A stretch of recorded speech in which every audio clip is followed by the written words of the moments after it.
Hello students, मैं करण त्रिपाठी आप सभी का केटी क्लासेस द डिस्क्रिप्टिव हब में वेलकम करता हूं। स्टूडेंट्स, एक नई सीरीज़ आज से फिर हम स्टार्ट कर रहे हैं। एक्चुअली मैंने कैप्सूल बनाने तो स्टार्ट कर दिए हैं, शॉर्ट वीडियोस तो हमारी आ रही हैं, है ना। तो क्लास 10th वापस से हम शुरू कर रहे हैं नया सेशन, और बहुत सारी क्लास 10th की, क्लास 11th की, 12th की, 9th की, है ना, डिफरेंट सब्जेक्ट्स की, फिजिक्स की, केमिस्ट्री की, बायोलॉजी की, मैंने बहुत सारी क्लासेस अपलोड करी हैं। तो उन्हें भी जाकर देखिए बेटर अंडरस्टैंडिंग के लिए, है ना। और आज से मैं वापस से न्यू सेशन स्टार्ट कर रहा हूँ। अभी सबसे पहले सामने यहाँ पर मेरे सामने केवल क्लास 10th के स्टूडेंट्स प्रेजेंट होंगे। 11th 12th वाले भी देख सकते हैं, बट 9th वाले नहीं देख सकते। ठीक है, तो स्टार्ट करते हैं। फिर 1 बाय 1 चीज़ों को लेकर चलेंगे, और मैं पहला चैप्टर ले रहा हूँ, है ना।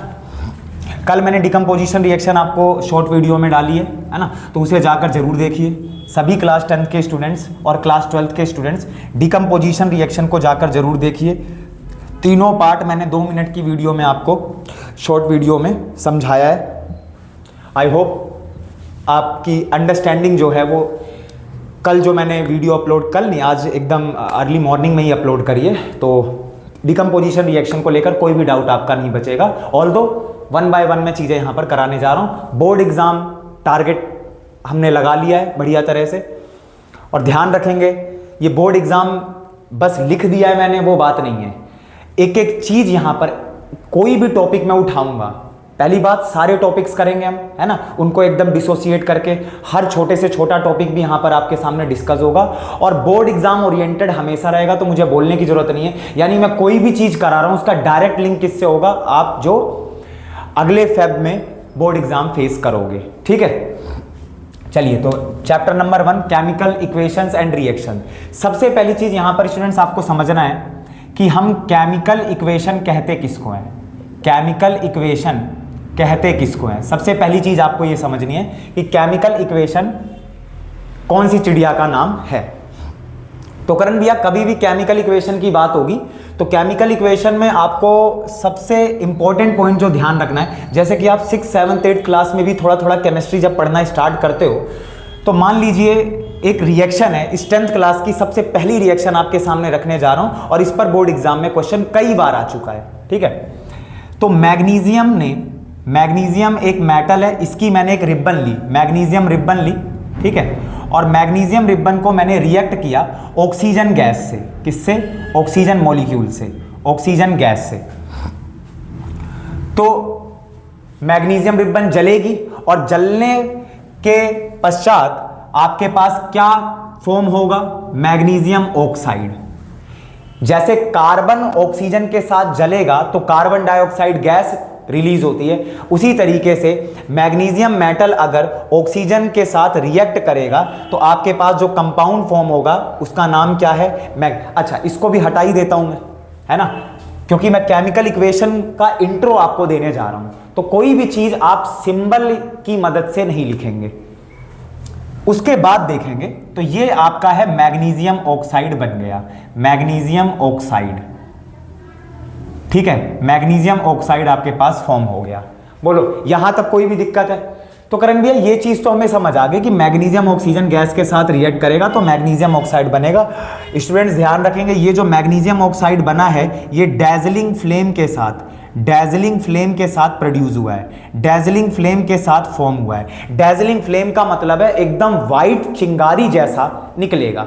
डैजलिंग फ्लेम का मतलब है यहां जो फ्लेम आएगा, यहां पर जो बर्न मार्क्स आएंगे वो आपके व्हाइट कलर के होंगे। जैसे आप जब घर में खाना पकाते हैं, ठीक है, तो आपने देखा है कि वो फ्लेम कैसा है, वो ब्लू फ्लेम है, येलो फ्लेम है। उसी तरीके से यहां पर ये जो प्रोडक्ट फॉर्म हुआ है, एरो हेड के इस साइड जो भी चीज होगी उसे प्रोडक्ट कहेंगे, एरो हेड के, इसको एरो हेड बोलते हैं, इसके लेफ्ट में जो भी चीज होगी उन्हें रिएक्टेंट्स कहेंगे। तो आप ध्यान रखेंगे ये जो मैग्नीशियम ऑक्साइड, क्योंकि ये जो रिबन जलेगी तो जलने पर ये जितना ज्यादा जलती जाएगी और व्हाइट फ्लेम आएगा, और वो डैजलिंग फ्लेम कहलाता है, उसी के साथ मैग्नीशियम ऑक्साइड फॉर्म होगा। चलो इतनी बात तो समझ आ गई।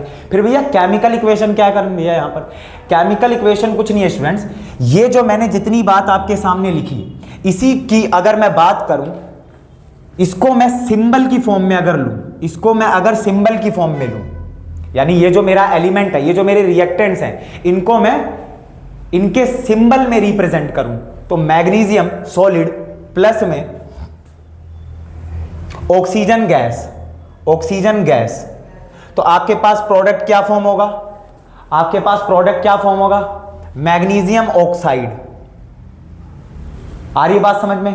प्रोडक्ट क्या फॉर्म होगा? Magnesium oxide. तो यहां पर आप जो देख रहे हैं कि जो भी मेरे पास, अब ये क्या है? केमिकल रिएक्शन है। सबसे पहले इक्वेशन से पहले रिएक्शन समझ लो कि करण भैया केमिकल रिएक्शन क्या होती है, ये भी तो बताओ। चैप्टर का तो जो नाम है वो दो टॉपिक यहां पर लग रहे हैं, मैं ऐसा लग रहा है, केमिकल इक्वेशंस और केमिकल रिएक्शंस। तो केमिकल रिएक्शन तो शायद यहां पर हर कोई जानता होगा जो भी मुझे देख रहा है, 9th क्लास में मैंने आपको पढ़ाया हुआ है। कोई भी चीज है ना, मतलब आपके पास कुछ एलिमेंट्स आपस में जब रिएक्शन कर रहे हैं, कुछ एलिमेंट्स आपस में जब रिएक्शन कर रहे हैं और न्यू सब्सटेंस फॉर्म हुआ, एलिमेंट्स ने कुछ सब्सटेंस, एलिमेंट्स भी मत बोलो यार, ज्यादा बढ़िया रहेगा सब्सटेंस, कुछ सब्सटेंसेस ने आपस में रिएक्शन करी और न्यू सब्सटेंस, ये क्या है आपका? न्यू सब्सटेंस है। ये आप नीचे ही लिखना, न्यू सब्सटेंस है, मेरे पास जगह नहीं है नीचे। ये न्यू सब्सटेंस फॉर्म हुआ है। कैसा सब्सटेंस फॉर्म हुआ है? न्यू सब्सटेंस, यानी केमिकल रिएक्शन। अरे यार, केमिकल रिएक्शन कहने के लिए आप पूरा लिखना, REACTION। तो केमिकल रिएक्शन कहने के लिए हमेशा ध्यान रखना है कि कुछ सब्सटेंसेस के बीच में आपस में रिएक्शन होगी और जिनके बीच में रिएक्शन होगी उस पार्ट को हम रिएक्टेंट बोलेंगे, उस पार्ट को हम रिएक्टेंट बोलेंगे। बोलिए, यहां तक सभी को क्लियर है? उस पार्ट को हम रिएक्टेंट बोलेंगे। और जो भी उन रिएक्टेंट्स में आपस में जो भी रिएक्शन होगी उससे जो न्यू सब्सटेंस फॉर्म होगा उसे हम प्रोडक्ट कहेंगे, उसे हम प्रोडक्ट कहेंगे। बोलिए, उसे हम प्रोडक्ट कहेंगे। और प्रोडक्ट जो होगा वो बिल्कुल नई केमिकल प्रॉपर्टीज के साथ यहां पर फॉर्म होगा और उससे वापस नहीं जाया जा सकता। अगर किसी स्टूडेंट को यहां पर लग रहा हो कि करण भैया जो मैग्नीशियम ऑक्साइड है हमारे पास, उस मैग्नीशियम ऑक्साइड से क्या हम वापस मैग्नीशियम और ऑक्सीजन पर वापस आ सकते हैं क्या? तो बिल्कुल ऐसा नहीं हो सकता। इसी वजह से मैं केमिकल रिएक्शन कह रहा हूं। अदरवाइज आप लोगों ने 9th क्लास में पढ़ा है जो इंटर कन्वर्जन है, या आप जो कह लीजिए जो मैटर की अगर हम बात करते हैं, सॉलिड लिक्विड गैस, तो उनमें जो कन्वर्जन हो रहा है, यानी solid to liquid, liquid to gas, gas to liquid, liquid to solid, solid to gas, gas to solid, ये जो इतना सारा कन्वर्जन हो रहा है ना, जो मतलब एक पर्टिकुलर स्टेट्स ऑफ मैटर से दूसरे स्टेट में आप जंप कर जा रहे हो, क्या ये केमिकल चेंज है? क्या ये कोई केमिकल रिएक्शन है क्या? बिल्कुल भी नहीं। आ रही बात समझ में? तो यानी जो inter conversion of states of matter है वो कहीं से भी केमिकल रिएक्शन का, इक्वेशन का एग्जाम्पल नहीं है। इतनी बात आई समझ में? क्योंकि कोई नया सब्सटेंस नहीं बन रहा है, न्यू सब्सटेंस नहीं बन। जैसे आप कहोगे नहीं भैया बर्फ से पानी बन गया, पानी एक नई चीज है, मतलब बर्फ बर्फ है, पानी पानी है, तो मैं कहूंगा वो तो ठीक बात है, पानी पानी है, बर्फ बर्फ है और वेपर्स वेपर्स है। तो बात उसकी थोड़ी ना हो रही है, बात हो रही है न्यू सब्सटेंस। न्यू सब्सटेंस का मतलब ये है कि वो जो चीज बन गई, नई प्रॉपर्टीज लिए हुए, उससे पीछे जाना, उससे वापस जहां से वो बना है उस पर जाना मुश्किल होगा, तब आप केमिकल रिएक्शन कहोगे। तो यार पानी को फ्रिज में डाल दिया, बर्फ जम गई, तो ये कहां से केमिकल चेंज हुआ? केमिकल चेंज ये है, जाकर दिखाओ वापस। हालांकि 11th 12th में कुछ हम एग्जाम्पल्स लेंगे, मैंने क्लासेस कराई हुई हैं, तो वहां पर भी आप जाकर देख सकते हैं। और 11th में क्यों यार, 10th में आ गए ना आप लोग, मैं क्योंकि यहां पर ऑफलाइन बच्चों को भी अपने देख रहा हूं, ठीक है, तो बैठे होंगे, तो आप लोग आ गए 10th क्लास में, है ना। तो कुछ जो रिएक्शंस होंगी, अभी आगे 4th चैप्टर की मैं बात करूंगा, कार्बन एंड कंपाउंड की, तो कार्बन कंपाउंड में भी आपको कुछ देखने को मिलेगा जो रिवर्सिबल होंगी जो रिएक्शन, लेकिन वो एक्सेप्शनल होती हैं। मतलब कि करण भैया ऐसे भी जा सकते हैं और ऐसे भी। 11th 12th में तो काफी सारी हैं, लेकिन 10th क्लास में बहुत ही रेयर एग्जांपल हम लेते हैं कि जहां पर मैं जो साइन है, जो एरो हेड है, वो कुछ इस तरीके से दिखाना पड़ेगा मुझे, ठीक है। ये रिवर्सिबल का साइन है, ये रिवर्सिबल एरो हेड है, जिसका मतलब है कि इससे इनमें आपस में रिएक्शन हुई तो प्रोडक्ट फॉर्म हुआ और प्रोडक्ट को वापस से डिसोसिएट करूंगा तो इसी पर आ जाऊंगा। पर ये हर रिएक्शन पर अप्लाई नहीं होता है, ये बात आप ध्यान रखेंगे। Got it? चलें आगे, तो सही से बना लेना, ठीक है। ये तो मैंने बताया कि ये कहीं कहीं आपको बाई चांस देखने को मिल सकता है और वो रिएक्शन एक्सेप्शन में जाएगी। बात आ रही समझ में? अदरवाइज जो आपका एरो हेड होगा वो एकदम एक ही डायरेक्शन को ओबे करेगा। बोलिए, ये थी आपकी 10th क्लास की सबसे पहली रिएक्शन जिसमें हम समझते हैं कि मैग्नीशियम रिबन जो है, ये मैग्नीशियम रिबन अगर जलेगा तो व्हाइट फ्लेम निकलेगा और क्या फॉर्म होगा आपके पास, मैग्नीशियम ऑक्साइड। तो इसी को अगर मैं सिंबल्स और उनकी स्टेट किसमें वो हैं उससे रिप्रेजेंट करूं तो इसी को बोला जाता है केमिकल इक्वेशन। ये क्या है स्टूडेंट्स, केमिकल इक्वेशन। बोलो समझ आ गया सभी को केमिकल इक्वेशन? अब मुझे नहीं लगता कोई डाउट होगा। तो केमिकल रिएक्शन को, और केमिकल रिएक्शन क्या है, न्यू सब्सटेंस बनना, नई प्रॉपर्टीज के साथ बनना, वापस ना जाना रिएक्टेंट्स में, ठीक है। तो केमिकल रिएक्शन को, ये केमिकल रिएक्शन है, ये क्या है, केमिकल रिएक्शन है। तो जब केमिकल रिएक्शन को इस तरीके से रिप्रेजेंट किया जाता है तो उसी को क्या बोला जाता है, केमिकल इक्वेशन। आई होप अच्छे से समझ पाओगे। पूरे चैप्टर का मतलब जैसे कि हमेशा वादा करता हूं उसी तरीके से समझाया। ये नहीं है कि चैप्टर हमने स्टार्ट किया और सीधे हम आ गए अपनी रिएक्शन पर। हमने पहले चैप्टर का मतलब अच्छे से समझा, अब वन बाय वन करके combination reaction, decomposition reaction, displacement reaction, double displacement reaction और last but not least oxidation and reduction which you can also call as, बोलिए, रेडॉक्स रिएक्शन, जिस पर 11th क्लास में ऑर्गेनिक केमिस्ट्री में एक पूरा chapter दिया हुआ है और मैंने कराया हुआ है। यूट्यूब पर नहीं है, ऑफलाइन में कराया हुआ है उस चैप्टर को डिटेल में। तो यहां तक आपको बात समझ आ गई होगी। अब इसमें मैंने ये बता दिया आपको, चलिए बहुत बढ़िया है। ये सारी साइड क्या कहलाएगी, एरो हेड के सारे जो लेफ्ट वाले पार्ट हैं, लेफ्ट में जितनी भी चीजें प्रेजेंट है उनको हम क्या कहेंगे, जितनी भी चीजें मतलब एलिमेंट्स। कंपाउंड भी हो सकता है यहां पर, है ना। ऐसा नहीं है कि हर बार यहां पर एलिमेंट ही होगा, मेटल और गैस ही होगी, नहीं। यहां पर कोई बड़ा सा कंपाउंड भी हो सकता है, उसको हीट की मदद से तोड़ेंगे तब भी प्रोडक्ट आ सकता है। कुछ भी इधर जो भी होगा वो सिंगल रिएक्टेंट भी हो सकता है, दो भी हो सकते हैं, दो से ज्यादा भी हो सकते हैं। यहां पर सिंगल प्रोडक्ट भी हो सकता है, दो प्रोडक्ट भी हो सकते हैं, दो से ज्यादा भी प्रोडक्ट हो सकते हैं। क्लास में अगर मैं एग्जांपल ना दूं दो से ज्यादा प्रोडक्ट का और दो से ज्यादा रिएक्टेंट का तो आप अनसब्सक्राइब कर देना। आ रही है बात समझ में? ठीक है, चलें आगे। तो केमिकल इक्वेशन आई होप आपको बेटर अंडरस्टैंडिंग इस टॉपिक को लेकर बनी होगी, जो चैप्टर का हमारा नेम है। आगे बढ़ते हैं। देखिए, केमिकल इक्वेशन के बाद केमिकल रिएक्शन भी आप समझ गए, केमिकल इक्वेशन भी समझ गए, पूरा चैप्टर का मतलब समझ चुके हैं आप। अब हम आगे बढ़ सकते हैं। तो अगर मैं बात करूं किसकी, सबसे पहली देखो इस चैप्टर को किस तरीके से हमें बांटना है, 5-6 रिएक्शंस हमें करनी है। अगर जो लास्ट रिएक्शन है उसको तोड़ तोड़ के करोगे तो 2 रिएक्शन वो भी हो जाएंगी, oxidation as well as reduction. अगर उन दोनों को कंबाइन करके ही मैं पढ़ाता हूं बेसिकली, तो एक ही मानना उनको, रेडॉक्स रिएक्शन। रेडॉक्स रिएक्शन का मतलब रिडक्शन प्लस ऑक्सीडेशन एक ही रिएक्शन में। ये क्या बोल के करेंगे भैया, आएंगे वन बाय वन आएंगे, अभी थोड़ा सा इंट्रो दे रहा हूं मैं, ठीक है। वन बाय वन अच्छे से डिस्कस करेंगे, है ना। रेडॉक्स पर तो मैंने बड़े अच्छे अच्छे क्वेश्चन भी बनाए हुए हैं, है ना, पिछले साल। चलो पिछले साल क्या, अभी जनवरी में ही, है ना, बढ़िया बढ़िया क्लासेस डाली हुई हैं, जाकर देखो। एक भी क्लास नहीं छोड़नी आपको। आ रही है बात समझ में? अभी मैं पूरी प्लेलिस्ट बना रहा हूं तो मैं आपको, ठीक है, इस वीडियो के एंड में कमेंट सेक्शन में उसका लिंक पूरा बता दूंगा।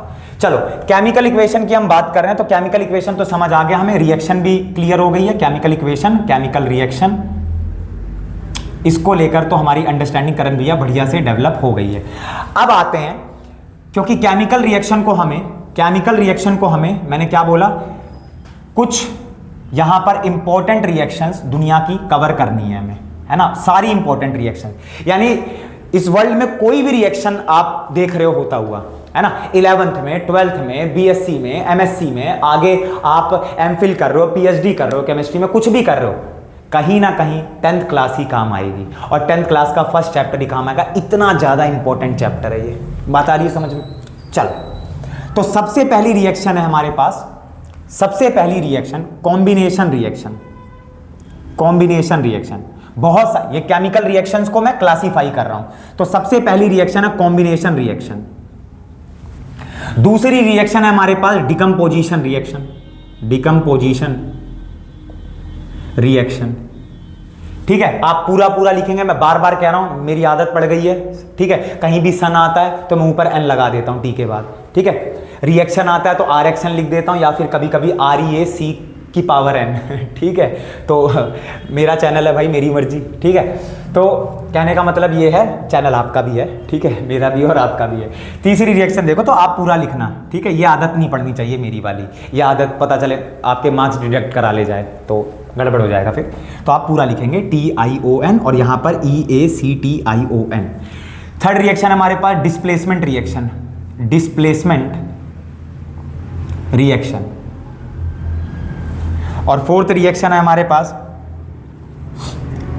फोर्थ रिएक्शन है हमारे पास कौन सी बताइए? डबल डिस्प्लेसमेंट रिएक्शन, बहुत बार एग्जाम में आ चुकी है। Double displacement reaction, double displacement reaction, इसमें हम आयंस का एक्सचेंज देखते हैं। दो कंपाउंड के बीच में, दो बढ़िया से अच्छे आयोनिक कंपाउंड के बीच में आयंस का एक्सचेंज होता है और दो नए कंपाउंड बन जाते हैं। अच्छा करण भैया ऐसा है, मतलब रिएक्टेंट में भी दो कंपाउंड और प्रोडक्ट में भी दो कंपाउंड? हाँ जी बिल्कुल, अभी डिस्कस करेंगे, आज करेंगे या कल करेंगे वो आप बताओगे, है ना। कि कहीं क्या कहते हैं क्लास का जो टाइम है वो खींच तो नहीं रहा है करण भैया? बस आज इतना ही करते। अभी किया क्या है हमने, ठीक है, डबल डिस्प्लेसमेंट रिएक्शन। और फिफ्थ रिएक्शन है आपकी, ठीक है, फिफ्थ रिएक्शन है आपकी क्या? Oxidation, oxidation and reduction reaction. Reduction पूरा लिखना यार, REDUCTION, रिडक्शन रिएक्शन। इसी को हम क्या बोलते हैं? Redox reaction. रेडॉक्स, रेडॉक्स का मतलब है RED का मतलब है रिडक्शन, OX का मतलब है ऑक्सीडेशन। यानी एक ही रिएक्शन के अंदर ऑक्सीजन ऐड हो रहा हो और ऑक्सीजन निकल भी रहा हो, मतलब हाइड्रोजन ऐड हो रहा हो। ये क्या बोला मैंने? बिल्कुल भी कंफ्यूज नहीं होना है, जब ये कराऊंगा तब ना समझ आए तो बताना। सब में सबसे बढ़िया रिएक्शन यही है, ज्यादा क्वेश्चन यहीं से आते हैं, ठीक है। और ये थोड़ा चैलेंजिंग पार्ट है, पर जब मैं कराऊंगा तब ना समझ आए तब बताना। अभी क्योंकि मैं ऊपर से बता रहा हूं तो ऐसा हो सकता है कि आपको ना समझ आए। तो ऑक्सीडेशन एंड रिडक्शन रिएक्शन में क्या होता है कि एक रिएक्शन होती है जिसमें ऑक्सीजन ऐड भी हो रहा होता है और किसी दूसरे रिएक्टेंट से ऑक्सीजन निकल भी रहा होता है, या कई बार हाइड्रोजन ऐड हो रहा होता है। हाइड्रोजन का ऐड होना भी रिडक्शन कहलाता है, ऑक्सीजन का निकलना भी रिडक्शन कहलाता है, ऑक्सीजन का ऐड होना ऑक्सीडेशन कहलाता है, और बताओ और किसका ऐड होना? हाइड्रोजन का निकल जाना भी ऑक्सीडेशन कहलाता है। बात आ रही समझ में? तो डिस्कस करेंगे, बिल्कुल घबराइए मत। तो पांचवी रिएक्शन है ऑक्सीडेशन एंड रिडक्शन रिएक्शन, जिसको मैं रेडॉक्स रिएक्शन भी कह सकता हूं, ठीक है। लिखा रहने देते हैं और वन बाय वन करके चलते हैं, ठीक है। जल्दी से लिख लीजिए और हम आगे बढ़ेंगे, अब गाड़ी को आगे बढ़ाएंगे, ठीक है। देखिए कॉम्बिनेशन रिएक्शन की अगर हम बात करेंगे तो कॉम्बिनेशन रिएक्शन में सबसे पहली चीज आपको जो ध्यान रखनी है, देखेंगे, देखो ये दोनों रिएक्शन को एक साथ ले रहा हूं मैं। कॉम्बिनेशन रिएक्शन अगर आप समझ गए तो डिकम्पोजिशन रिएक्शन उसका उल्टा है। अगर कॉम्बिनेशन रिएक्शन को हम समझ जाते हैं तो डिकम्पोजिशन रिएक्शन बिल्कुल उसका ऑपोजिट है। क्योंकि कॉम्बिनेशन रिएक्शन में दो कंडीशन देखेंगे आप कि टू, इस तरीके डेफिनेशन आप खुद बनाओगे, मैं आपको सारे एलिमेंट्स सारे यहां पर रेसिपीज के जो इंग्रेडिएंट्स हैं वो दे रहा हूं, पूरी डिश आप ही तैयार करोगे। तो पहली बात है करण भैया कॉम्बिनेशन रिएक्शन में जरूरी, ये W है भाई, टू और मोर देन टू रिएक्टेंट्स, ये बहुत जरूरी चीज है, ये बहुत जरूरी चीज है। यानी दो और दो से ज्यादा, टू और मोर देन टू रिएक्टेंट्स, ठीक है करण भैया। यानी रिएक्टेंट्स कम से कम तो दो होने ही चाहिए, दो से ज्यादा हो कोई दिक्कत नहीं है, आने दो, ठीक है। दूसरी चीज क्या है कॉम्बिनेशन रिएक्शन में कि जो प्रोडक्ट होना चाहिए, product should always be, product should UL, ठीक है, product should always be one, एक ही प्रोडक्ट होना चाहिए। मतलब दो या दो से ज्यादा मतलब रिएक्टेंट्स आपके दो से ज्यादा कितने भी हो सकते हैं, आ रही बात समझ में? तो लेकिन दो रिएक्टेंट्स मैंडेटरी है, कंडीशनल है, दो से कम पर कॉम्बिनेशन रिएक्शन बोलेंगे ही नहीं, वो किसी और रिएक्शन में स्विच कर जाएंगे हम, वो डिकम्पोजिशन रिएक्शन होगी। तो आपको ध्यान रखना है कॉम्बिनेशन रिएक्शन के लिए, फटाफट इसको नोट डाउन करो, मैं समझाते चल रहा हूं, ध्यान से देखते भी चलो और लिखते भी चलो, ठीक है। टू और मोर देन टू रिएक्टेंट्स, दो या दो से ज्यादा रिएक्टेंट्स होंगे, लिख चुके होगे आप अभी तक। और प्रोडक्ट एक ही होगा। आ रही है बात समझ में? प्रोडक्ट जो बनेगा दो रिएक्टेंट से चाहे दो से ज्यादा रिएक्टेंट से, प्रोडक्ट एक ही बनेगा। अगर प्रोडक्ट एक से ज्यादा यानी दो प्रोडक्ट आ गए, वो कहीं से भी हमारी कॉम्बिनेशन रिएक्शन नहीं होगी, इस रिएक्शन पर हम जम कर जाएंगे, अदरवाइज। बात आ रही समझ में? ये कॉम्बिनेशन रिएक्शन है। इसका मतलब है इन दोनों को मिलाकर अगर डेफिनेशन बनानी हो, हमें अगर डेफिनेशन फॉर्म करनी है यहां पर, तो when two or more than two reactants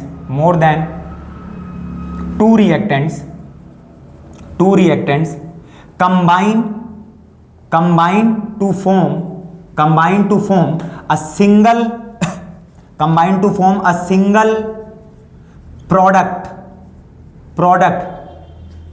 this reaction, लिखिए आगे, this chemical equation or this chemical reaction is known as combination reaction। बोलिए, अच्छे से समझ आया?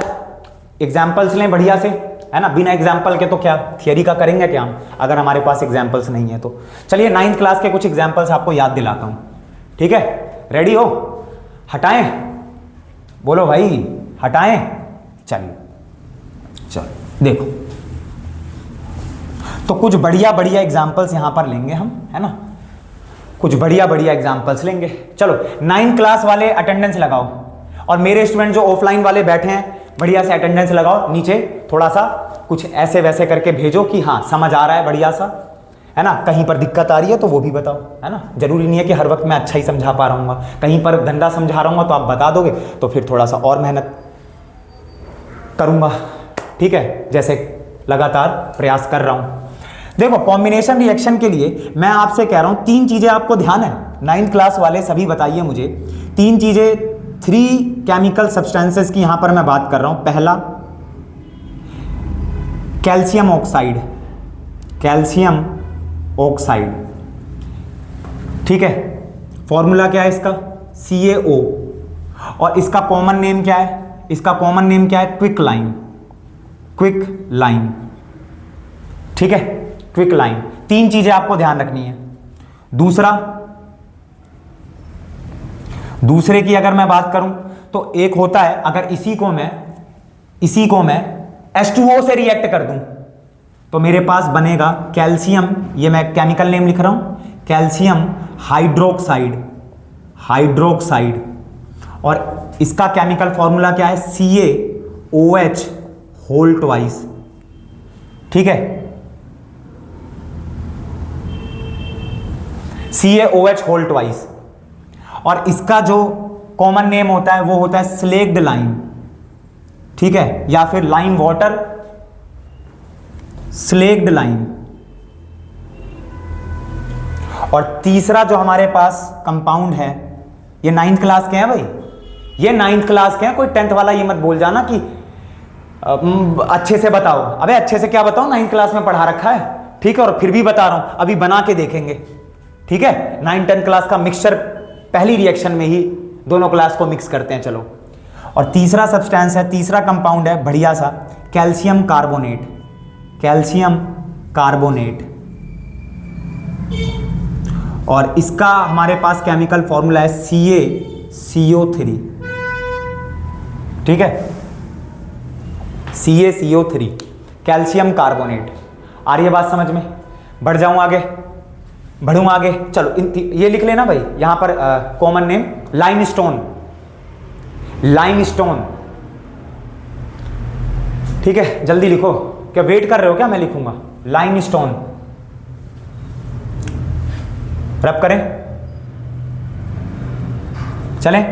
चलो, अब यहां पर जो मैंने तीनों बातें आपको लिखा है, जिन्होंने अच्छे से 9th करी है वो उनको अच्छे से समझ आ रहा होगा कि हाँ इस पर डिस्कशन हुआ है, ऑफलाइन में भी हुआ है, ऑनलाइन में भी हुआ है, पिछले सेशन में भी हुआ है, ठीक है? चलो देखो, कॉम्बिनेशन रिएक्शन की अगर मैं बात करता हूं तो यहां पर एग्जाम्पल के तौर पर हम लेने जा रहे हैं।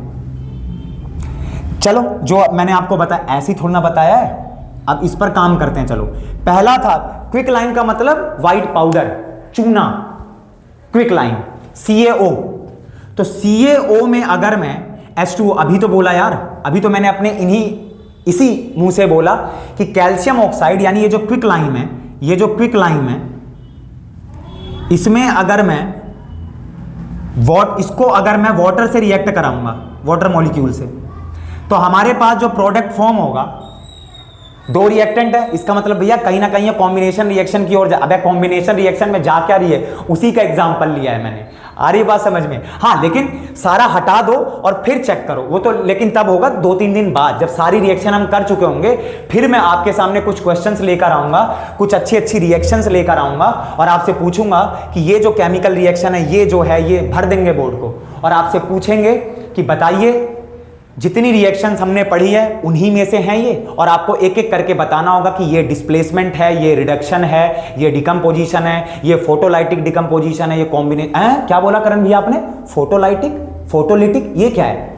समझेंगे, 1 बाय 1 करके समझेंगे। अगर जल्दी समझना है तो आज जो मैंने अर्ली मॉर्निंग में कैप्सूल डाला है, जो हमारी शॉर्ट वीडियो अपलोड करी है हमने, वहां जाकर डिटेल में यहां पर जो रिएक्शन अभी लिखी हुई थी डिकम्पोजिशन रिएक्शन, उसको मैंने बहुत ढंग से 2 मिनट में समझाने की कोशिश करी है और तीनों पार्ट्स बताए हैं उसके मैंने। ठीक है, थर्मल भी बताया है, इलेक्ट्रोलिटिक भी बताया है और फोटोलिटिक भी बताया है। तो कैल्शियम ऑक्साइड जब वाटर से रिएक्ट करेगा तब आपके पास जो प्रोडक्ट फॉर्म होगा उसका नाम है slaked line, calcium hydroxide. Calcium hydroxide. बोलिए, तो ये क्या है? कॉम्बिनेशन रिएक्शन का कितना अच्छा सा, यही नहीं है यार कॉम्बिनेशन रिएक्शन में आप बस यही ले लोगे। ठीक है, C+O2 gives to CO2 plus heat energy. करण भी है, कॉम्बिनेशन तो नहीं है यहां पर, तो प्लस में कुछ और भी आ रहा है, दो प्रोडक्ट। अरे प्रोडक्ट नहीं है ये हीट है, इसको प्रोडक्ट कौन कह रहा है? तो ये कॉम्बिनेशन रिएक्शन है। लेकिन यार ये बच्चे पढ़ते हैं कॉम्बिनेशन रिएक्शन, आ रही बात समझ में? कॉम्बिनेशन रिएक्शन है, ऐसे एग्जांपल देकर आना है कि सर देखिए ऐसा। अब इसको लिखो, व्हेन क्विक लाइन, लिखो when quicklime reacts with water molecule then after the reaction they will form calcium hydroxide as a product and this reaction is known as combination reaction. ठीक है, along with the formation of calcium hydroxide। आ रही है बात समझ में? Combination reaction है बढ़िया सी, 2 reactant है, 1 प्रोडक्ट है। यहां पर कुछ और आ जाता प्रोडक्ट में, क्रॉस कर देता, कॉम्बिनेशन में नहीं किसी और केमिकल रिएक्शन में इसको फिर हमें इंक्लूड करना पड़ता। तो आई होप कॉम्बिनेशन रिएक्शन आपको अच्छे से समझ आई होगी। ठीक है, इसी तरीके से अगर आप कैल्शियम ऑक्साइड को कार्बन डाइऑक्साइड गैस से रिएक्ट करेंगे तब जाके आपके पास कैल्शियम कार्बोनेट आएगा और वो भी एक कॉम्बिनेशन रिएक्शन होगी। वो आप अपने से कर सकते हैं शायद, अगर कोई डाउट होगा तो कमेंट सेक्शन में मुझे बताएंगे। आगे बढ़ सकता हूं? ठीक है, इसी में अगर मैं आपसे बात करूं, जैसे कि कुछ कॉम्बिनेशन रिएक्शन जो होती हैं वो एक्सोथर्मिक भी होती हैं। करण भैया इतनी सारी रिएक्शन आपने बताई, ये एक्सोथर्मिक कहां से ले आया? ये कौन सी रिएक्शन है? तो बड़ी ही प्यारी सी रिएक्शन है एक्सोथर्मिक रिएक्शन। इसको बस ऐसे टॉपिक डालेंगे, इसको ऐसे नहीं 1 2 3 4 5 में इंक्लूड नहीं करेंगे। ठीक है, 1 2 3 4 5 में इंक्लूड नहीं करेंगे, ये ऐसे ही टॉपिक आप बढ़िया से डालेंगे हेडिंग और अच्छे से समझना शुरू करो। एक्सोथर्मिक रिएक्शन, इसका नंबर नहीं है कोई। एक्सोथर्मिक रिएक्शन, एक्सोथर्मिक रिएक्शन का मतलब क्या है? ऐसी रिएक्शन जिसमें जो सब्सटेंस है, यानी जो आपके एलिमेंट्स हैं या जिनको आप रिएक्टेंट्स बोलते हो, वो जब आपस में रिएक्शन करेंगे तो एक प्रोडक्ट फॉर्म होगा और उस प्रोडक्ट के साथ अगर बोला मैंने, हमेशा नहीं है। जैसे मैंने कैल्शियम ऑक्साइड को H2O से रिएक्ट कराया तो मेरे पास कैल्शियम हाइड्रोक्साइड आया, वहां हीट एनर्जी इवॉल्व नहीं हुई है। लेकिन जब मैं कार्बन प्लस में ऑक्सीजन गैस लूंगा और ये जब दोनों आपस में रिएक्शन करेंगे तो कार्बन डाइऑक्साइड गैस बनेगी और साथ में हीट एनर्जी रिलीज होगी। तो ऐसी रिएक्शन एक्सोथर्मिक रिएक्शन कहलाती हैं। यानी जहां पर करण भैया रिएक्टेंट्स आपस में रिएक्शन करें, कंबाइन हो, मतलब कुल मिला के कॉम्बिनेशन देखने को मिलेगा और उनसे जो न्यू सब्सटेंस, नई प्रॉपर्टीज वाला फॉर्म हुआ है उसके साथ हीट एनर्जी रिलीज होगी। तो ऐसी रिएक्शन को मैं क्या बोलूंगा? Exothermic reaction. ऐसे ही मान लो मीथेन गैस है ना, ग्लोबल वार्मिंग, क्लाइमेट चेंज, ये सब सुना है आपने, उसके लिए मेजर रिस्पॉन्सिबल गैस है CO2 के बाद सेकंड नंबर की। तो मीथेन गैस, इसका एक पूरा चैप्टर है हाइड्रोकार्बन 11th क्लास में। और अरे भैया कहाँ चले गए आप 11th, अभी तो हम 10th में आए हैं, अभी पूरी तरीके से 10th के भी नहीं हो, आपने 11th की बात कर दी। अरे सुनो सुनो, 4th चैप्टर जो है वहां पर भी डिस्कस करूंगा, वहां पर हाइड्रोकार्बन, चैप्टर का नाम नहीं है, चैप्टर का नाम तो हाइड्रोकार्बन 11th क्लास में। 10th क्लास में जो 4th चैप्टर का नाम है वो है कार्बन एंड इट्स कंपाउंड। तो उसमें एक टॉपिक है हाइड्रोकार्बन का, डिटेल में समझेंगे, एल्केन, एल्कीन और एल्काइन, ठीक है। तो जब उसमें आएंगे उस चैप्टर में तब वहां पर डिटेल में बात करेंगे। तो CH4 जब O2 से रिएक्ट करेगा तब आपके पास क्या आएगा, CO2 गैस आएगी, CO2 गैस, और साथ में H2O मॉलिक्यूल, और साथ में हीट एनर्जी रिलीज होगी, साथ में हीट एनर्जी रिलीज होगी। तो करण भैया अब हमें यह बताइए कि क्वेश्चन क्या है, यहां पर बोर्ड एग्जाम में क्वेश्चन आ रखा है, आप ध्यान रखेंगे। देखो ये तो कॉम्बिनेशन रिएक्शन है, जो आपकी पहली रिएक्शन है ये, और ये जो दूसरी रिएक्शन है, इसमें से अगर आपको एग्जामिनर ने बोला कि बता भाई, असर्शन रीजन में डाल दिया ये क्वेश्चन, और आपसे पूछा गया है बताओ ये जो पहली रिएक्शन है ये कॉम्बिनेशन है या कौन सी रिएक्शन है, एक्सोथर्मिक है, तो आप बोलोगे भाई कॉम्बिनेशन भी है और एक्सोथर्मिक भी है। दूसरी रिएक्शन अगर आपसे पूछी गई कि ये कॉम्बिनेशन है कि एक्सोथर्मिक है, तो आप बोलोगे कहीं से भी कॉम्बिनेशन नहीं है पर हर जगह से एक्सोथर्मिक है। बोलिए बात आई समझ में कि नहीं आ रही है बात समझ में बढ़िया से? तो आज मैं यहीं तक रखूंगा, मैंने एक्सोथर्मिक आपको समझा दी है, ठीक है। एनसीईआरटी से पूरा चैप्टर रीड करके रखोगे, नेक्स्ट सेशन में मुलाकात करेंगे, आज रात में नहीं तो कल सुबह, और कम से कम हम जाने की कोशिश करेंगे डिस्प्लेसमेंट, अदरवाइज टाइम रहा तो डबल डिस्प्लेसमेंट रिएक्शन तक, ठीक है। तो आज मुझे इजाजत दीजिए, मिलते हैं फिर स्टूडेंट्स नेक्स्ट सेशन में, ओके।